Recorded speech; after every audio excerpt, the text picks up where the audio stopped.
Howly doodly, frienderinos. I hope you enjoyed your week. This is This Week in News, where we go over the hottest tech news that happened during the week, so you have a brief little catch-up here on your Saturday morning breakfast cereal time. You don't want to put ketchup on your cereal, but you can catch up while you eat your cereal, if indeed you do have cereal for breakfast and not the whole host of other breakfast options that are out there. Let me know what you have for breakfast down below in the comments while I start talking to you about the hot tech news from the week.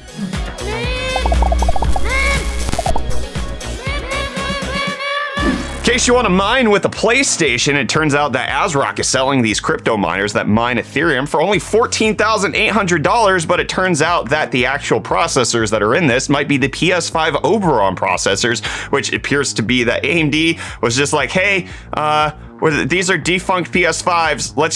Let's sell them so that other people can turn them into crypto miners. And according to the reports, that it's going to take you like a year and a half to pay off this entire thing based on the price of Ethereum right now. So it might not necessarily be a wise investment. But in case you want defunct PlayStation 5 processors, that's how you mine on a console. But doing that. But we also got other stuff coming out from PlayStation. They announced their new PlayStation Plus Extra and Premium departments, which is going to be the replacement for the current PlayStation Plus setup. They have the Essential, which is essentially going to be the PlayStation Plus that already exists for $10 a month. But in case you want something like the PlayStation Plus Extra, it's going to give you up to 400 PS4 and PS5 games for only an extra $5 a month. It's going to cost you $15 a month. But it's also going to have a rotating library of games that come in and out. But it's going to start off with games like Death Stranding, God of War, Marvel's Spider-Man, Marvel's Spider-Man Miles Morales, Mortal Kombat 11, and Returnal, which are a ton of great games, and I like to see this, but it's also kind of a bummer that it's not necessarily going to have the same games all of the time, and Sony confirming that it's not necessarily going to have games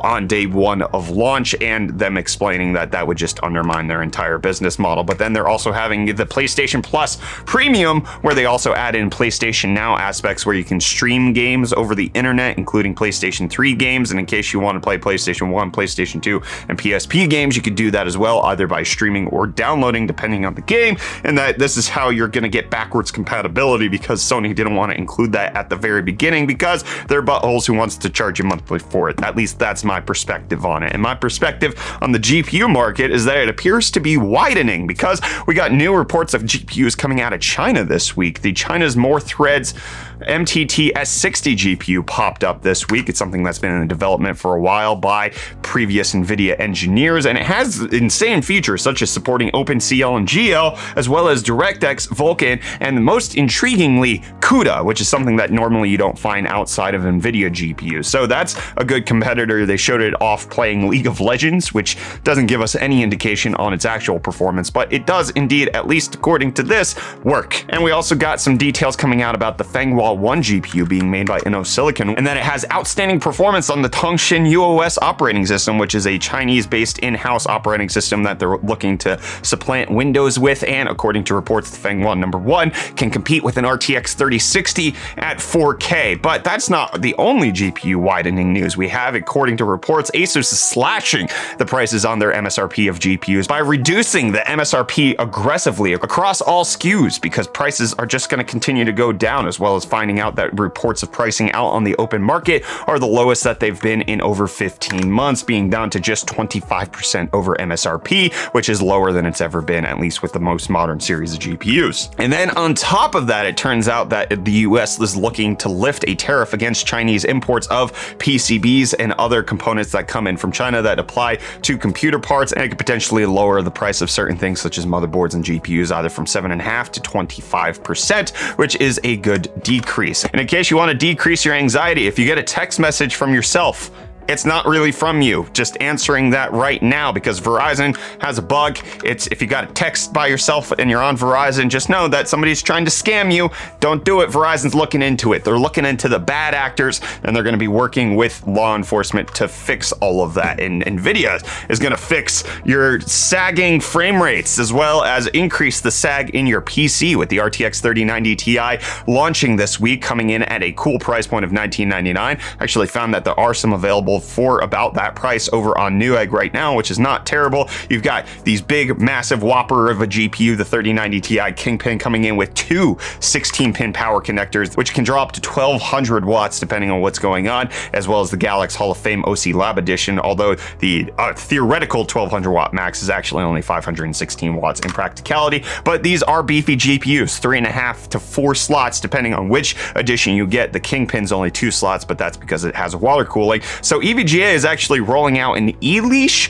for their 3090 Ti, which essentially you mount to the top fan in your case, and then it keeps your 3090 Ti from sagging, and that way you don't have a droopy little PC. And Intel doesn't want you to droop on your CPU performance with them launching the 12900KS this week. It's coming in at 5.5 gigahertz boost clock, and it's going to cost you a cool $739 because you have all of the disposable income. I know you. I've seen your bank statements, okay? And Intel also announcing their Arc Alchemist GPUs. They said that it would happen by the end of Q1, and indeed they did at least meet that theoretical deadline by talking about it. We've got some details on the laptop versions, the Arc A350, A370, A550, A730, and A770M, with them really only showing off benchmarks for the A370M, which is not their lowest, but second to lowest GPU, where it can play most modern titles at 1080p medium at 60 FPS, speeding out their integrated graphics, and that it can play competitive games at 90 plus FPS, which is great. And then it also has a bunch of actual usability professional features is what I'm trying to say. They also showed off their desktop GPU, their Arc Alchemist limited edition graphics card. Personally, I think this looks fairly good. I like it better than the renders that we were seeing before. If this is the official launch version, I enjoy it, with Intel saying that this is going to be coming out in sometime this summer. However, them not specifying what limited edition means. Likely is going to be their version of Founders Edition. Instead, they're calling it limited edition. But we're also getting limited editions of their AI upscaling. Intel Zest is not coming out until summer of this year, not launching with the Alchemist GPUs that are coming out on mobile, but likely coming out with the ones that are on desktop. And I'm coming out of this week of hot news being done. I'm done with the hot news this week. Go check out our merch at the link in the video description, and go check out Yourself in a Mirror. And I'll see you tomorrow for meme review. Chips.